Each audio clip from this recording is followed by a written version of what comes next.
Bonjour, nous sommes le vendredi 4 septembre 2015 et avant-hier, le 2 septembre, mon 17e livre, ça fait beaucoup, mon 17e livre a paru, qui s'appelle Penser tout haut l'économie avec Keynes chez Odile Jacob.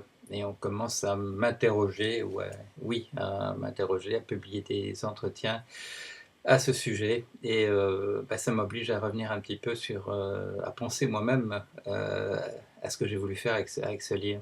Et j'en parlais hier avec la personne avec qui j'ai discuté ça pour la première fois. C'est une amie que vous connaissez parce qu'elle publie parfois des billets sur le blog qui s'appelle Annie Lebrun.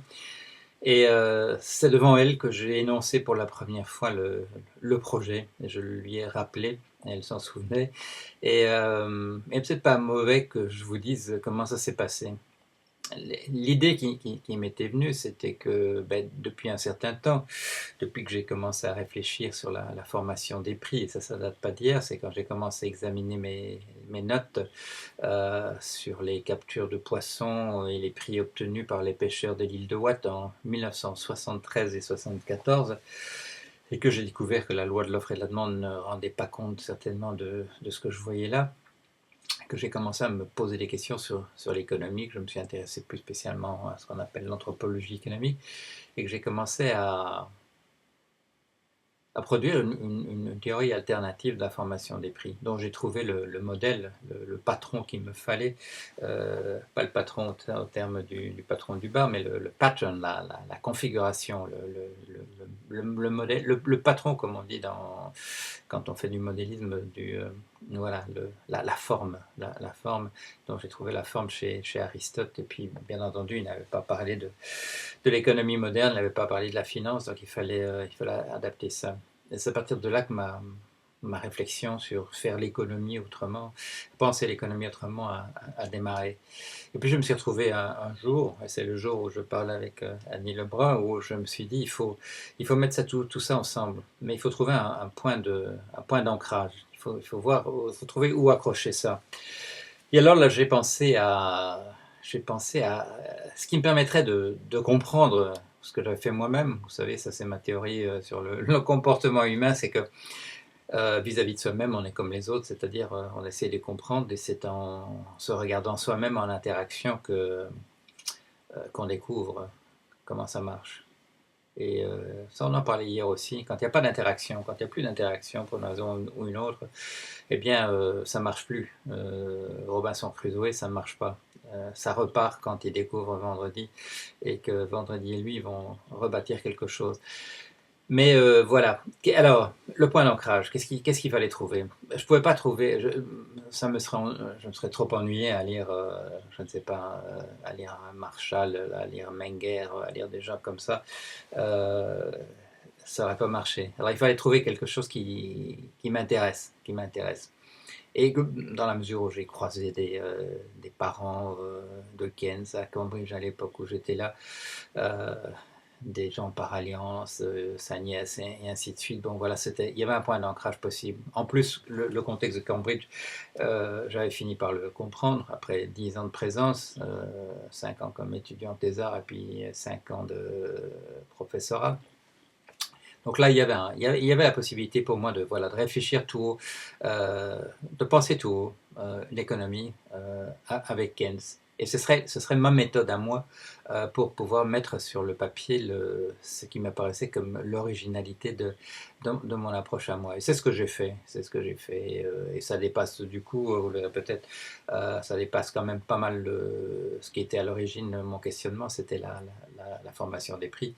Je suis passé ensuite aux questions du taux d'intérêt là, et au partage de la richesse. Et voilà, bon, si vous avez suivi ce que j'ai écrit à ce sujet ici au fil des années, ce n'est pas pour vous surprendre. Pas pour vous surprendre vous, mais ça peut surprendre d'autres personnes. Et là, ce qui s'est passé hier à l'émission La Grande Table de Caroline Brouet, c'est très intéressant. Voilà, je fais mon exposé, je discute avec eux. Je suis très content de la manière dont ça s'est passé. Évidemment, bien évidemment, on a invité un anti-keynésien voilà, pour dire ce qu'il pense, tout ce qu'il pense de mauvais de Keynes. Mais enfin bon, comme c'est pas mon propos à moi, je l'ai dit à un moment donné, quand le malentendu semblait s'installer, ben moi je suis pas keynésien, donc comptez pas trop sur moi. Mais au moment où je sors de l'émission, il y a quelqu'un qui m'envoie un texto et qui dit pourquoi n'as-tu pas répondu à leurs questions. Il n'arrêtait pas de revenir à la charge en disant qu'il te posait des questions et que tu ne répondais pas. Et là, je tombe dans la perplexité. C'est pas du tout ça que j'ai vécu moi. C'est pas du tout ça que moi j'ai vu se passer. Et il faut que j'attende, évidemment, il faut que je revienne chez moi en Bretagne pour écouter le podcast. J'écoute le podcast et là, je m'aperçois que effectivement, j'ai affaire à des gens qui ont l'impression que je ne réponds pas à leurs questions. Ce n'est pas tellement le cas au début de l'émission, dans les 20 premières minutes, mais dans les 10 dernières minutes, il y a des gens qui me posent des questions et qui ont l'impression, effectivement, que je ne comprends pas leurs questions et que je réponds n'importe quoi, je reviens sur mon bouquin sur Keynes ou quelque chose de cet ordre-là. Et quand j'écoute moi-même, je me dis non, pour moi c'est pas ça. C'est pas que je ne comprends pas leurs questions, c'est qu'eux ne comprennent pas ma réponse. Ils ne voient pas que je réponds à leurs questions. Ils ne voient pas ce que je leur dis apparaisse en lien avec ce qu'ils posent comme question. Et ils me posent la question, est-ce que les banques centrales ont raison d'imprimer, de faire tourner la planche à billets? Et je leur réponds, je dis non, il faut un ordre monétaire international. C'est par là que passe la solution. Bon. Et ils me disent, et la croissance, qu'en est-il de la croissance? Et je dis, mais la croissance, le problème de la croissance, c'est l'intérêt composé. C'est le fait que nous payons des intérêts qui vont au-delà de la croissance, que nous faisons de la croissance pour payer des intérêts et des dividendes, et que c'est une machine déréglée. Et on arrive à des situations où on paye de l'intérêt qui est supérieur à la croissance. Et que la croissance est là essentiellement pour payer ses dividendes et compagnie. Et là aussi, c'est vrai, mes réponses sont tellement inattendues par rapport au cadre habituel de la réponse pour ces gens-là. Pourquoi? Parce qu'ils ont ils ont le sentiment qu'ils posent la question à des économistes orthodoxes, et ils reçoivent une réponse, et puis ils reçoivent une question de la part ils reçoivent une réponse des économistes hétérodoxes et ils voient que c'est différent. Et puis moi je parle d'autre chose. Je me situe dans un tout autre cadre et ça, en fait, ça devrait confirmer ce que je dis. Je ne parle ni comme les orthodoxes ni comme les hétérodoxes. Je parle d'un autre endroit. Mais ça, cet autre endroit leur est si peu familier que ils ne peuvent pas le voir et ils ont l'impression que je ne comprends pas la question et que quand je donne ce qui est pour moi la réponse et qui sort si vous lisez le blog ici, si vous lisez mes livres, vous savez que sinon que c'est la réponse, en tout cas c'est la réponse que je donne moi. Mais ça leur échappe. Et ça, c'est la difficulté, évidemment, c'est quand on vient avec un nouveau paradigme. Parce que c'est ça, je viens avec un autre. Je dis regardez, il y a un cadre à ce que vous dites. Et ce cadre, moi je propose un autre. Et je vous réponds dans le cadre de ce cadre-là.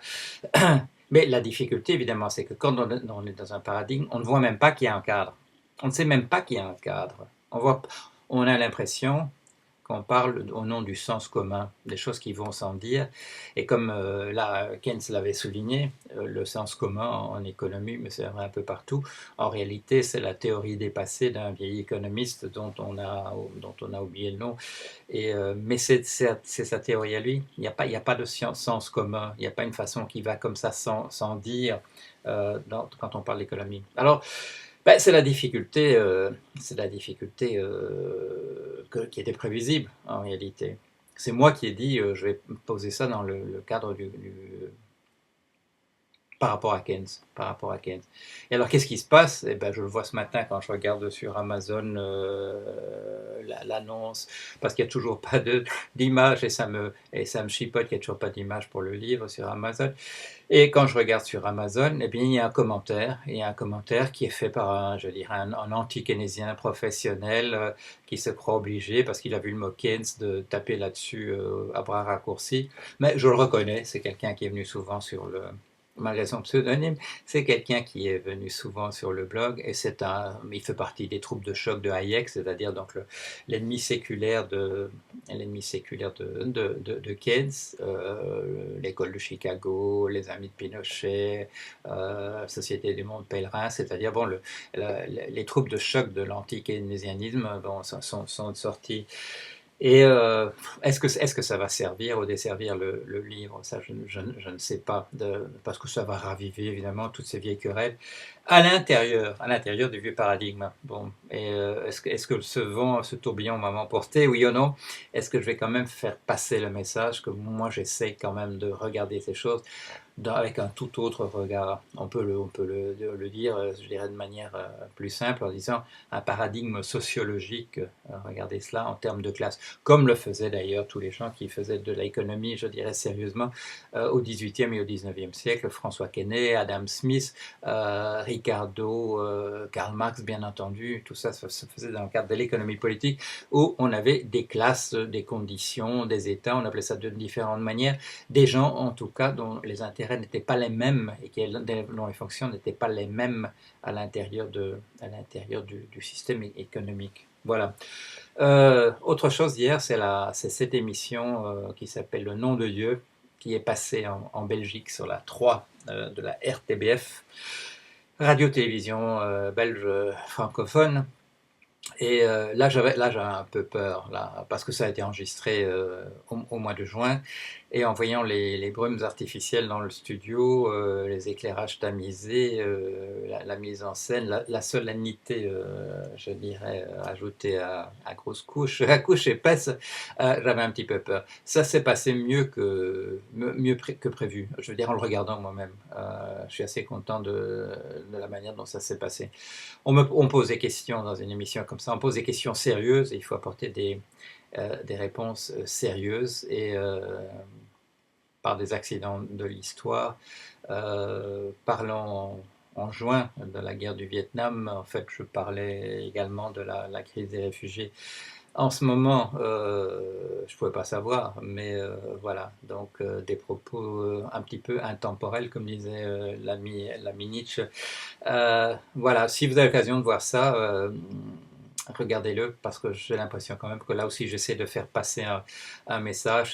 C'est pas le message économique à proprement parler, c'est celui que j'essaye de, comment dire, de rédiger, de mettre sur le papier en ce moment dans le livre suivant qui s'appelle Le dernier qui s'en va éteint la lumière et qui là est une réflexion sur la fin probable, à moins d'un sursaut difficile à imaginer, mais que j'essaye de produire quand même avec un bouquin comme ça.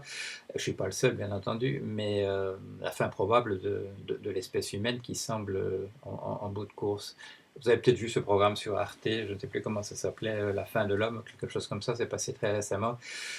Ils se sont contentés d'une dizaine de raisons pour lesquelles l'espèce pourrait disparaître, mais voilà, chacune ayant une très faible probabilité, mais comme je l'avais montré dans le cas d'un petit calcul très simple à propos de Fukushima, des faibles probabilités multipliées les unes par les autres, ça fait des probabilités très importantes.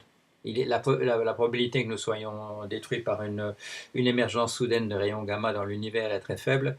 Mais ajoutez ça avec les possibilités de pandémie qui reviennent, avec les volcans en plus, avec la possibilité d'une guerre nucléaire, d'une guerre bactériologique, de la nanotechnologie qui nous échappe, plus l'intelligence artificielle confiée à l'armée. Tout ça ensemble, ça fait un paysage assez inquiétant, en fait extrêmement inquiétant. On a bien l'impression que les jours sont comptés. Mais nous sommes une espèce résiliente, comme on dit, parce qu'on n'avait pas un mot en français, on a pris un mot anglais, robuste, et mes efforts un petit peu désespérés font partie du caractère robuste de l'espèce. On va continuer de ce côté-là. En espérant que que le vent retombe un petit peu du côté des Keynes et des anti-keynésiens. Voilà, il y a du pain sur la planche en tout cas, pour vous et pour moi, parce que je ne peux pas faire mon combat tout seul. Et merci pour tous ceux qui interviennent aux côtés du blog, dans les coulisses d'une manière ou d'une autre. Il y a des choses à faire. si on veut voilà, se battre au nom d'un produit du vivant quand même assez intéressant. Nous le savons, nous n'avons pas beaucoup d'évidence qu'il y ait des gens qui se battent comme nous sur d'autres planètes. Nous ne savons pas. Il n'y a pas aucune preuve voilà, qu'il y ait des gens qui essayent de relever le défi ailleurs. Alors, bah, nous, on est là. Allons-y et bah, à la semaine prochaine. Voilà, au revoir.